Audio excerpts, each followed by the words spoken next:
প্রিয় দর্শক, বাংলার সময় নিউজে এখন আপনাদের সাথে রয়েছি সৌমিক পাটোয়ারি। ইরানের পাল্টা ক্ষেপণাস্ত্রের আঘাতে হাইফা বন্দর এলাকার সবচেয়ে বড় তেল শোধনাগার পুরোপুরি অচল হয়ে পড়ে, আর এরপর এক রাতেই বদলে যায় ইসরায়েলের হিসেব। বিশ্লেষকদের মতে তেহরান দেখিয়ে দিয়েছে সামরিক ঘাঁটির বাইরে অর্থনৈতিক হৃৎপিণ্ডেও তাদের হাত পৌঁছাতে পারে।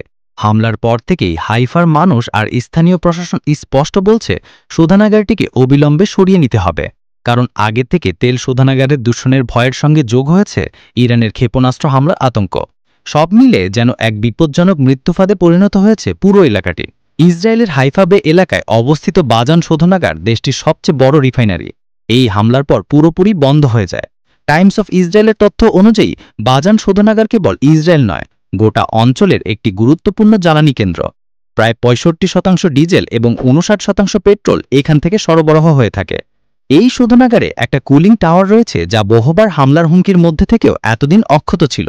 ইসরায়েল সরকার যদিও আগেই ঘোষণা করেছিল যে 2030 সালের মধ্যে হাইফা থেকে বাজান শোধনাগার সরিয়ে নেওয়া হবে, কিন্তু শেষ রক্ষা আর হল না।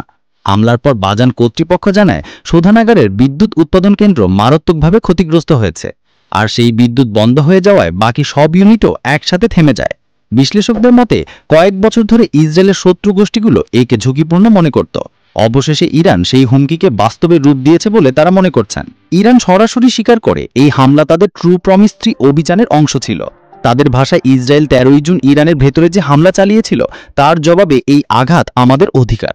বিশ্লেষকদের মতে ইরানি হামলার মাধ্যমেই স্পষ্টভাবে দেখিয়েছে যে প্রয়োজনে শুধু সামরিক নয়, ইসরায়েলের অর্থনৈতিক কেন্দ্রেও তারা জবাব দিতে পারে। হাইফা শহরের মেয়র ইয়োনা ইয়াহাভ এই ঘটনার পর বলেছেন, এই শোধনাগার আমাদের জন্য সরাসরি হুমকি, এখনই এটাকে সরিয়ে নিতে হবে। এদিকে এই হামলাকে ইসরায়েলের জন্য বড় শিক্ষা বলে মনে করছেন বিশেষজ্ঞরাও। তাদের মতে শুধু আয়রন ডোমের মতো ক্ষেপণাস্ত্র প্রতিরক্ষা ব্যবস্থায় যথেষ্ট ছিল না, আর ইরানের ক্ষেত্রে হামলার বিষয়টি অনেকটা এক ঢিলে দুই পাখি মারার মতো মনে করছেন বিশ্লেষকরা। তাদের মতে এই হামলাটি একই সঙ্গে ইসরায়েলের সামরিক শক্তিকে চ্যালেঞ্জ করেছিল, আবার সাধারণ মানুষের মনে ভয়ের বার্তাও পৌঁছে দিয়েছিল। নিউজ ডেস্ক, বাংলার সময়।